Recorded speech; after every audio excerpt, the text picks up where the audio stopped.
안녕하세요. 강남 이름한과 현주 원장입니다. 여름에 무더위가 한풀 꺾이고 나면 많은 분들께서 시력교정술에 대해서 고민을 많이 하세요. 그래서 오늘은 시력교정술을 고민하시는 분들이 보면 좋을 나는 어떤 수술이 적합할까에 대해 풀어보는 시간을 가져보도록 하겠습니다. 스마일 라식은 빠른 회복과 일상 복귀를 중요하게 생각하시는 분들에게는 더할 나위 없는 시술임이 확실합니다. 예를 들어 공부, 아르바이트로 바쁜 20대 학생이나 사회 초년생 분들 같은 경우인데요.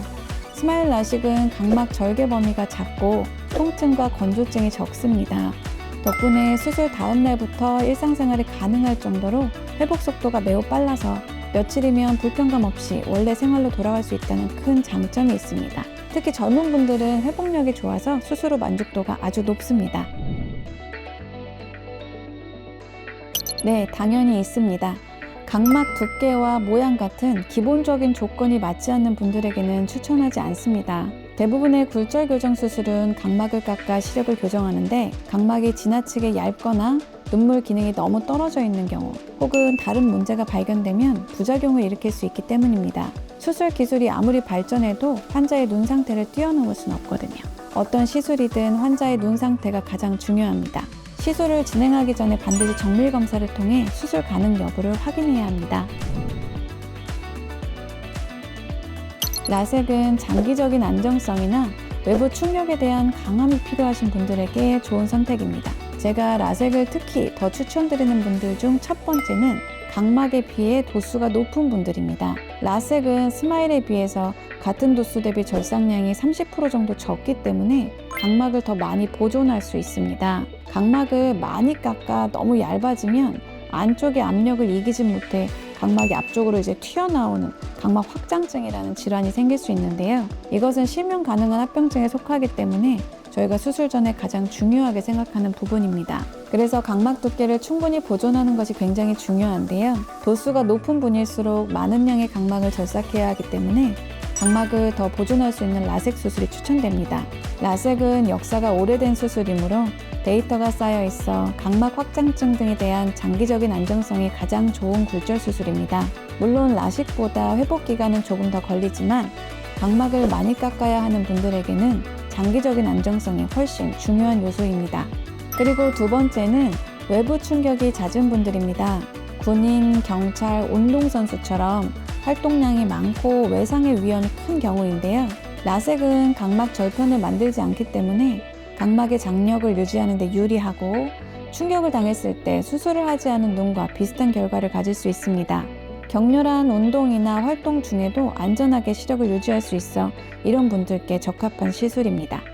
하지만 이러한 직업을 가지신 분들이라도 만일 수술 후 통증이나 긴 회복 기간을 견디기 어려운 분들께는 추천드리지 않습니다.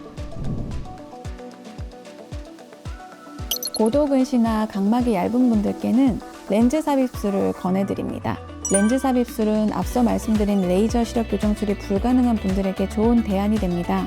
예를 들어 각막이 지나치게 얇거나 시력이 너무 나빠서 라식이나 라섹을 할 수 없는 경우가 있는데요. 이럴 때는 눈 안, 홍채 뒤, 수정체 앞에 안경알 같은 렌즈를 삽입하여 시력을 교정하는 렌즈 삽입술을 고려할 수 있습니다. 각막 두께와 관계없이 고도근시도 교정할 수 있다는 장점이 있습니다.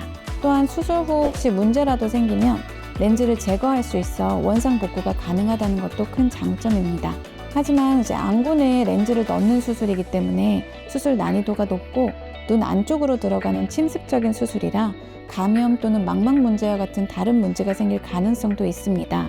따라서 경험이 풍부한 전문의에게 받는 것이 중요합니다. 우선 초기 회복기에 가장 중요한 건 안약 점안과 정기 검진입니다. 의사가 처방한 항생제와 인공 눈물은 안내대로 꼭 사용해야 하고 초기에 눈을 비비지 않는 게 특히 중요합니다. 둘째로는 생활습관 관리입니다. 수술 직후에는 수영, 사우나, 격한 운동 같은 눈에 부담을 줄 수 있는 활동은 피해야 하고요. 장시간 모니터나 스마트폰을 보는 것도 자제하는 게 좋습니다. 셋째로는 장기적인 눈 건강 유지입니다. 일정 주기마다 병원에 내원해서 시력과 각막 상태를 점검하는 게 필요하고 건조증이 지속되면 인공 눈물을 꾸준히 점안해야 합니다. 정리하면 수술 직후엔 철저한 안약 사용, 눈 보호, 이후에는 꾸준한 생활 관리와 정기 검진이 가장 중요한 관리 포인트라고 할 수 있습니다.